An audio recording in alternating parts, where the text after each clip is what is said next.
Je suis Yann Dacta. Je suis Rednose. Et on a composé la prod jusqu'au dernier gramme de PNL. Et la guerre, on l'a fait, on la refera. Pourquoi tant qu'est piloqué? Pas de paix, pas de paix, pas de paix. Dans le contrat, la haine, pourquoi piloter? Il s'agit de ne plus jouer au con. Dans le regard, pareil qu'on y voit une arme. Chez moi, on dit qu'au fond du trou, jette un homme et ressort avec une arme. À cette époque-là, je crois qu'on était sur Nick le casino de Sadek. Je crois qu'on venait de le finir. Si je me rappelle bien, on était, comme souvent, hein, on commence à se mettre sur le son, on commence à taper des accords, et puis après on se dit tiens, ça va dans cette direction. À cette époque-là, je me souviens que Yann commence la prod, je suis pas là. Et quand j'arrive au studio, j'entends déjà les pads placés. Enfin, la prod était déjà à un stade bien avancé. Et je l'ai trouvée énorme en fait. Elle était... À cette époque-là, j'avais pas l'idée de PNL. Placement sur PNL, c'était pas vraiment l'idée. Surtout qu'on sortait de Sadek, on était un peu rap. Et en fait, Dacta avait déjà fait une grosse partie de la prod. Et quand je suis arrivé, je trouvais juste qu'il y avait des éléments qui étaient hyper compliqués, type la guitare, les accords dans les pads. Dacta, c'est un artiste. Je le dis, ouais, c'est un artiste. Ça veut dire qu'il va toujours faire mieux, plus. Et donc voilà. Et donc c'est là que moi je suis arrivé. Je suis arrivé après, en fait. La prod était déjà bien avancée. Elle était déjà bien avancée. Et donc ouais, à la fin, oui, c'est vrai que il planait, mais c'est déjà notre univers en fait. Avant que ce soit du PNL, c'était déjà nous, notre univers là-dedans.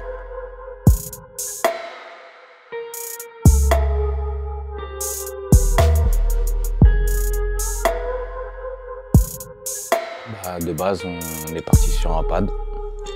Voilà. C'est le pad qui nous a lancé, qui nous a mis dans l'ambiance planante.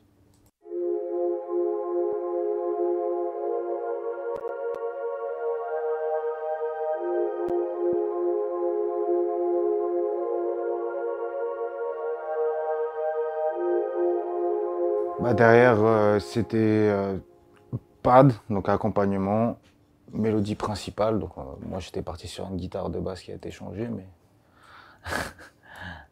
ça a fini sur ça.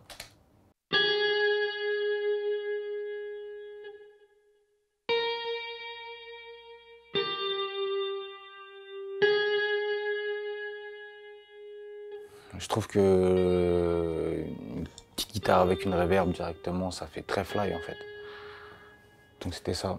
Ouais, moi à ce moment-là, j'arrive et la guitare, elle est, il y a une mélo complète. Et en fait, je suis son garde-fou, donc j'arrive et je lui dis non. Et on rejoue en fait, la mélo est belle.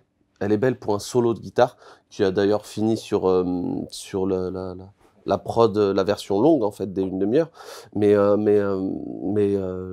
pour la prod en elle-même, j'ai rejoué, j'ai remis 3 notes, en fait. À la fin, on a remis 3 notes. Et étant donné que la guitare avait moins maintenant de notes, on a gonflé la reverb, on a gonflé le délai, on a gonflé pas mal de choses, histoire qu'elle prenne de la place sans trop en prendre.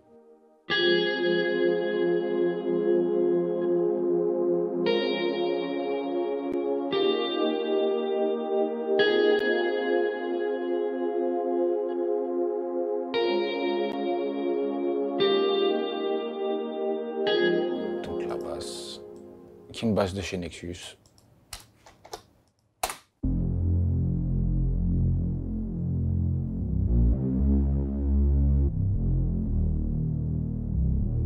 Qu'est-ce qu'elle est belle cette basse.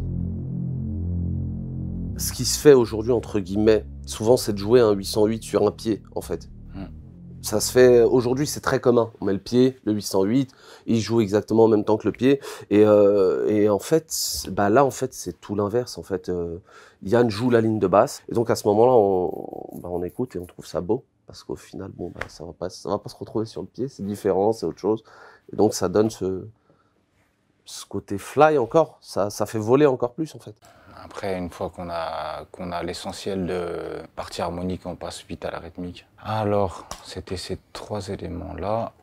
On passe éléments rythmiques un par un. On va se faire la grosse caisse, parce que souvent on commence par la grosse caisse.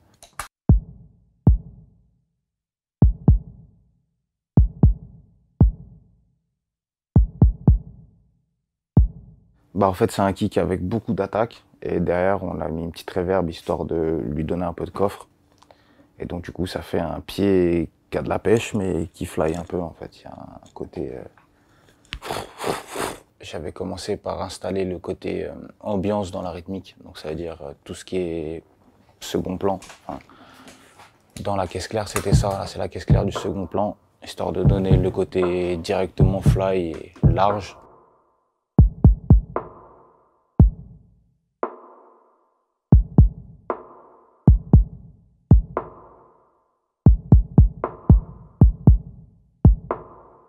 La deuxième caisse qui va au-dessus.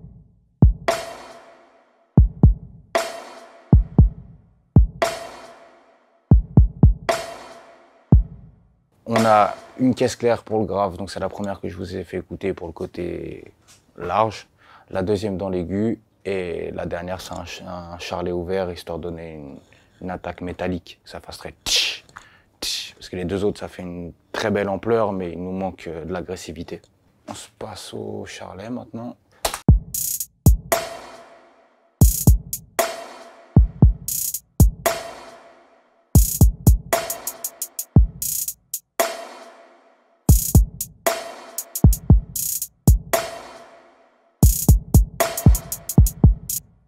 Voilà, toujours dans cette volonté de ne pas avoir des tonnes d'éléments et que chaque élément à sa place. Ça répond au pied et ça reprend. Il y a un décalage de rythmique. En fait, c'est souvent ce qu'on fait. C'est pour ça que j'ai du mal, moi, à faire des jeux de charlet sans grosse caisse claire. C'est qu'il faut que ça interagisse avec les deux. Ça, c'est la rythmique. Et après, il y a d'autres petits, il y a pas mal de petits éléments. Voilà, on a rentré énormément de petits éléments. Il y a eu un coup d'haleine. Ouais. On a mis un coup d'haleine au microphone. C'est un petit bruit qu'on a fait en fait derrière le micro. C'est de base on avait fait plusieurs petits bruits. J'ai été derrière le micro parce que la prod, si tu veux, comme je te dis, elle avait un univers épique et c'était pour donner un petit côté bagarre héroïque, un peu quand quelqu'un il se prend. Enfin voilà, c'est un souffle comme d'énergie. Et au final, c'est plein de petits éléments qui s'ajoutent comme ça qu'on a fait de manière à ce que la prod paraisse vide, mais elle est pleine.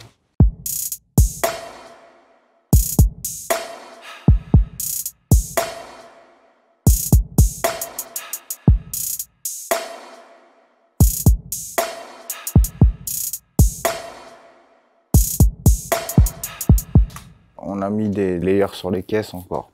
C'est un crash et on a un clap qui s'alterne.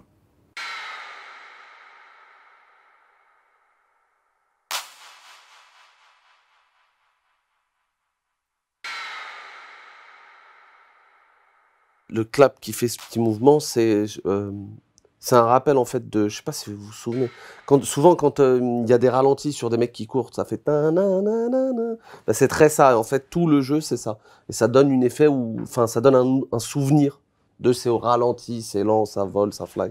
Donc voilà, c'est pour ça qu'on a fait. De toute façon, on est très là-dedans.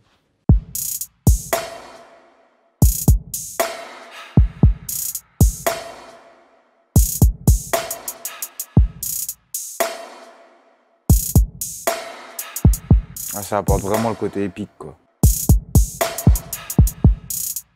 Il reste un petit... Il y a un gong. Voilà. On a mis un gong. Alors pareil, ça c'est... Le gong, je suis très gong. Et je sais pas, je trouve que ça fait comme... Au lieu d'utiliser des cymbales, ce que tout le monde fait, un gong, ça fait beaucoup plus épique. Et ça, je sais pas, j'aime bien. Ouais.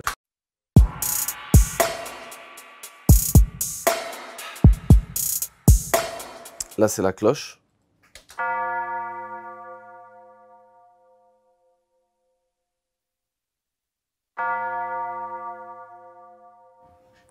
Une bonne belle d'église.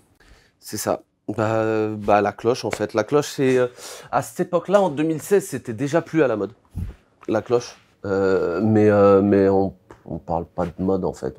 On l'a mise parce qu'elle était belle et qu'elle donnait toujours ce petit... Enfin, voilà, un peu comme tout le reste. Hein, ça donne toujours un petit esprit temple, aérien, vol. Et donc, ça mettait un peu la pression aussi. Puis il y a un petit côté avec les cloches, ça fait penser un petit peu cimetière, à l'église, tout ça. Je sais pas, il y a un côté morbide dans une cloche. Bizarrement. Très sanctuaire.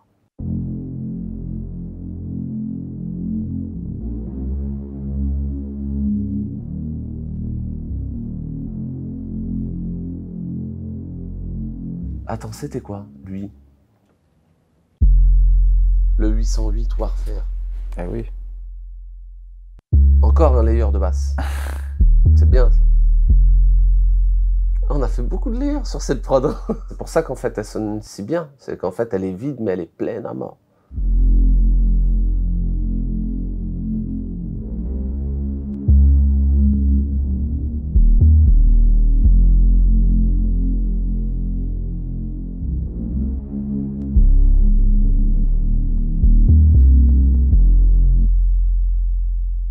Donc à ce moment-là, ça me fait penser à 20 milieux sous les mers. Et donc en fait, on pense à l'océan, tout ça. Et on cherche de base, on cherchait un bruit de baleine. Et bon, bah, on a fait comme tout le monde, on a cherché sur YouTube, introuvable. Introuvable en tout cas comme on le veut. Et au final, bah, on a décidé de le faire nous-mêmes.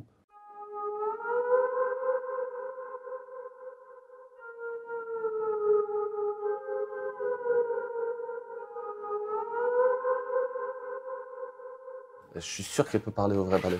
Tu penses? Ouais. Il y a moyen. Elle doit dire un truc. Elle doit dire un truc en baleine, il y a moyen.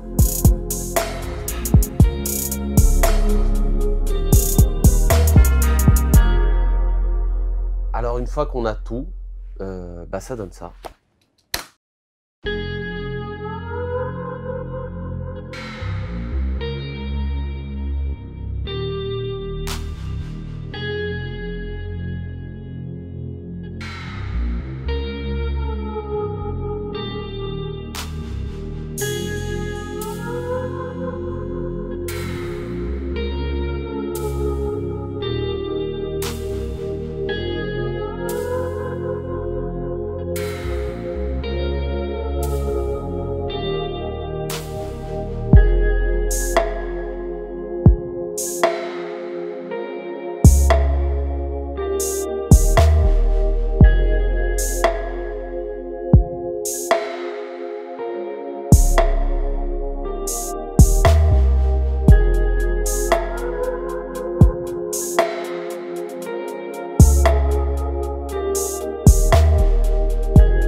Envoyé à PNL par le biais de notre ami et intermédiaire au final. De base, on l'a envoyé pour lui, il l'a pas voulu, il l'a envoyé à PNL, c'est PNL qui l'ont pris, mais nous, tout ça, ça se passe, on ne le sait pas. Donc on se dit, bon, bah, on va l'envoyer à d'autres personnes, on l'a envoyé à d'autres personnes avec qui on travaillait à l'époque. Et en fait, c'est tellement spé que personne n'en veut, en fait. Mais nous, on est dedans à mort, nous, c'est grave notre univers, ça l'est depuis des années. C'est ce qu'on fait de base. Et puis voilà, mais on est dedans. Hein. On est dedans, sans j'aille dans le studio, on est content, on la laisse tourner, on parle, on rigole, on tripote, on met de la reverb, on enlève, viens, on rajoute, non, on touche pas. Enfin voilà, la soirée, on est dans un mood. On kiffe, elle tourne à fond. On les connaissait pas. Je reçois un coup de fil et c'est NOS qui m'appelle et qui me dit, ouais, voilà, alors vous avez fait ça, c'est vous qui avez fait celle-là, ouais, très lourd la prod, elle déchire. Vous êtes sur l'album. Waouh, super, génial, mais... on l'a su comme ça en fait, ça s'est passé comme ça et lorsque, si tu veux, nous on a découvert le morceau, comme tout le monde, sur l'album. J'étais même pas là. Il m'a appelé, j'étais dans Vendée ou un truc comme ça, et il m'appelle et il me dit « Ah, on est sur PNL. » Cool. Lorsqu'on écoute le morceau, moi je l'entends au tout départ, je le trouve super lourd, je suis légèrement déçu. Je me dis, il n'y a pas de refrain, c'est dommage. Mais en fait, non.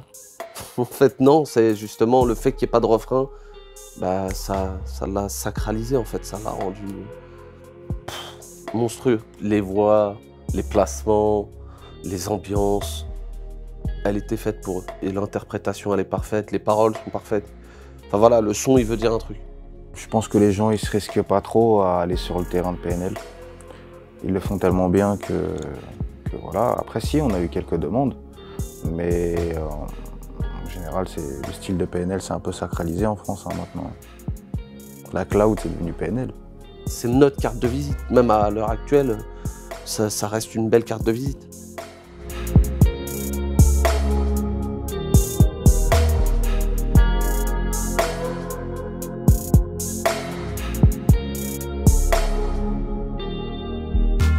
Move Radio, Hip Hop Nation.